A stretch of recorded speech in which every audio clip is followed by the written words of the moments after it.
Shuttle mission. Introducing NASA astronaut Doug Hurley.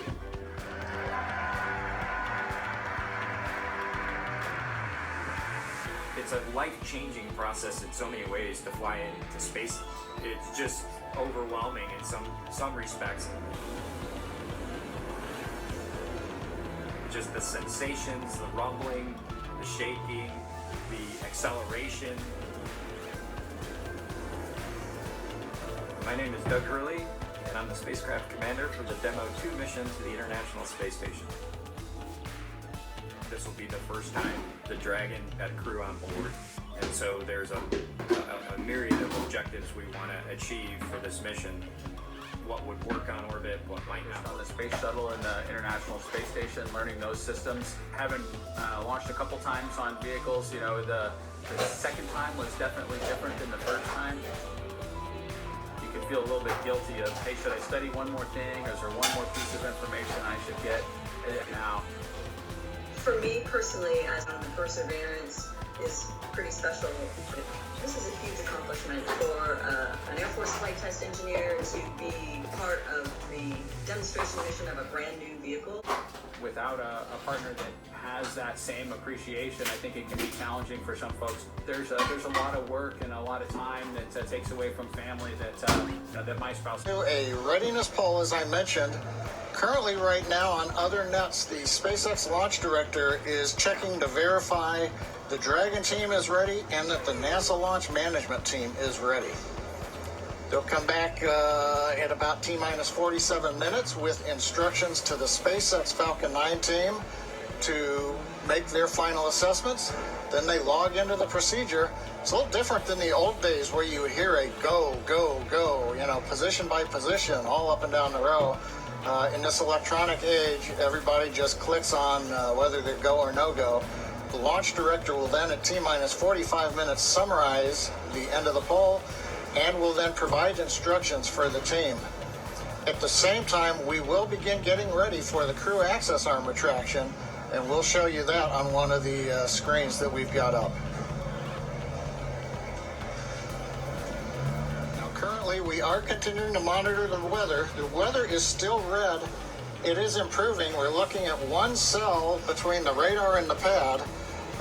We're keeping our fingers crossed that conditions will. One of the major events necessary to get down to T0. The next one coming up will be arming of the escape system on the Dragon capsule. Now, right now, the next plan for Falcon 9, T-minus 35 minutes, we will begin loading propellant onto the first and second stages. Now, currently, Falcon 9's looking good, Dragon's looking good. The range continues to be go for launch in terms of the clearance around the launch pad, both the air and the sea space. Looking at the flight corridor, the ground stations, the NASA tracking and data relay satellites are ready to support, and we just continue to monitor the weather.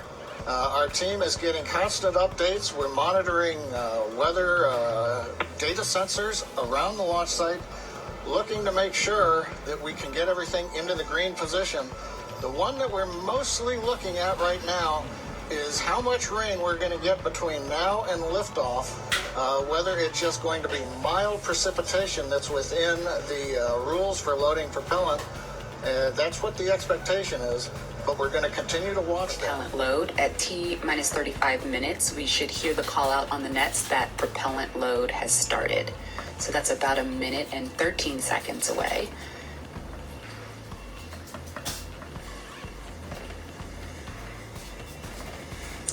Hey, Marie and Lauren, I am getting goosebumps over here. This is an exciting moment.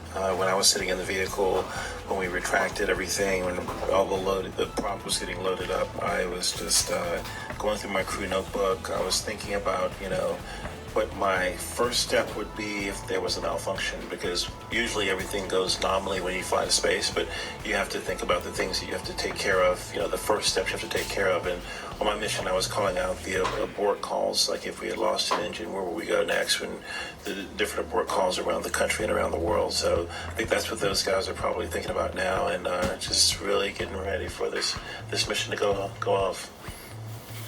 Absolutely, and we're just now about 20 seconds from when we expect propellant loading to start. Again, that's fueling of the rocket. All right, we're getting close. We should hear that call out any second now on the nets. So let's listen in.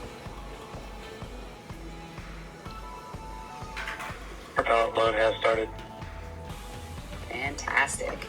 So prop load has started. We've started loading liquid oxygen on stage 1 and stage 2.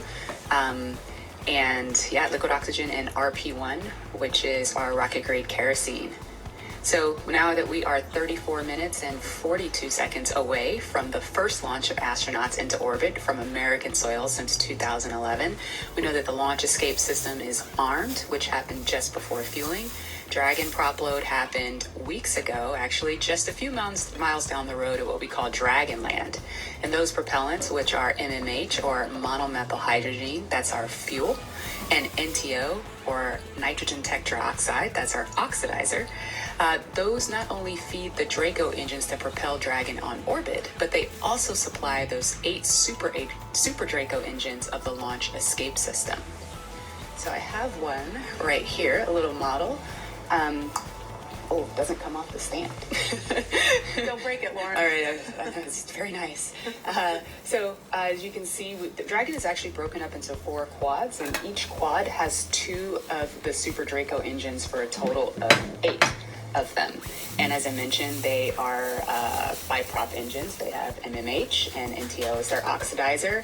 Now, most abort systems from past space vehicles, I believe like Soyuz, Mercury, Apollo, they all had a pointy escape tower on top where there was essentially like a mini rocket engine or a series of rocket engines on top. And if they weren't used, that escape tower would have to jettison itself from the vehicle. If it was used, it would be used to lift the vehicle off of the rocket. Well, Dragon's a little bit different in that its escape system is actually integrated into the vehicle, and that's great for a couple of reasons. One less thing you have to jettison on a nominal flight, and so they're pretty dormant, just those throttle valves open unless they're used, and hopefully they never have to be. And yeah, I mean, the other thing that offers you is the ability to escape from the pad all the way to orbit, because if you jettisoned your escape system prior to that, you couldn't. So yeah. That's a little Dragon there. Again, Right. new era, much safer design. Yeah, absolutely. Thanks for walking us through that, Lauren. Again, the launch escape system is armed. That protects Bob and Doug so that if something were to go wrong, they can shoot off of the pad away from the rocket and parachute to safety in the ocean. That is such a crucial safety capability. And so now we want to go over to Hawthorne for an operational update with John. Thanks, Marie. We are counting down those final minutes. Everything is still looking good on the Falcon 9 and the Dragon vehicles for an on-time launch, but weather is trending the wrong way right now. We're keeping our ears open in case we hear that the weather is going to be no good. Currently we are. The range, they're ready to support with no problems in the air and the sea space area. But again, the weather, that's the one that's looking bad, and we're going to continue to listen. And as a reminder, today we have an instantaneous launch time. So at this point, if we hear a hold for any reason, we're going to have to stand down and target our backup launch opportunity on May 30th.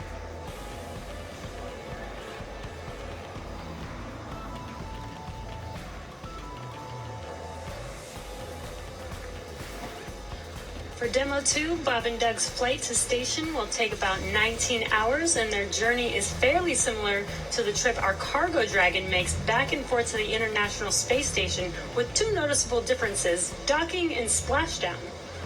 As we await T-0 in just a little over 28 minutes from now, ground operations teams just doing those final series of system checks, making sure both Dragon and Falcon 9 are ready for liftoff, and really keeping an eye on that weather. You're just continuing to get live views of the teams. You've got Falcon 9 and Dragon on your left, and then Bob and Doug on the right as they prepare at the Cape for liftoff.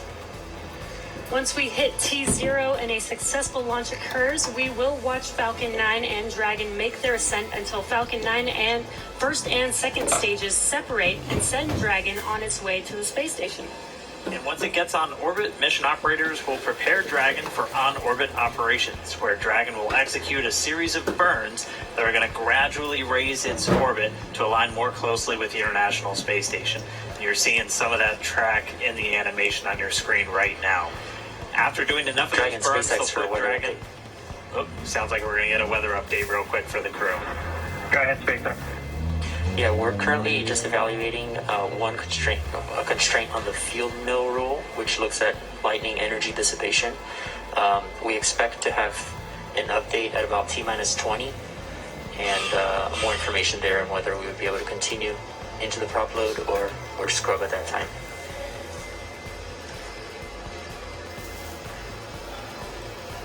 Okay, Jay, thanks for the update. We appreciate it. Copy, so I'll give you some more words in about 6 minutes. Okay, so it sounds like we're going to find out in about 6 minutes if we're going to have enough time. And John, I was referring to a couple of those weather situations where we have to have a certain amount of time. In this case, with the field mills, about 15 minutes. So they have until about 16 minutes and 30 seconds to really make sure that we're going to have enough time for that to dissipate. So we're going to be listening for that weather update in just a couple of minutes, but it is going to be a pretty interesting trip uphill for them once they actually get on orbit. I think everything's fine, but you just don't know. That's why we have those launch weather officers. Absolutely, and I know, we've talked about it before, but it's not just the weather in Florida that they're looking at. They've got to look at weather downrange. If they were to have an abort in flight and they needed to come down somewhere in the ocean, they need to consider what the weather's like out there, because recovery teams have to go out and get them in a situation like that. So there's so many variables, and that's why not just with this flight, but a weather update. Stage 2, RP1 load complete.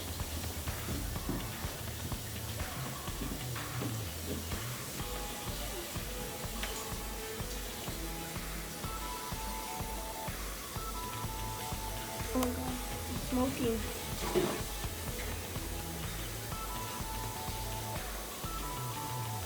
That is liquid oxygen you see venting off the rocket. That's completely normal and expected. We're standing by for a weather update. Unless you can give us another 10 minutes, I don't think we're going to get there with any of the rules today. I'm going to give you 10 minutes. I mean, another 10 minutes past T0. 1645 local. I think we'll probably be clear on all the rules, but not quite going to make it for this. Okay. We're going to check back in with you about 2 minutes, and then I'll call it up at about 17 minutes. Okay. Yeah, there's some of them are starting to count down, but we still have one above 2,000. So if that gets below,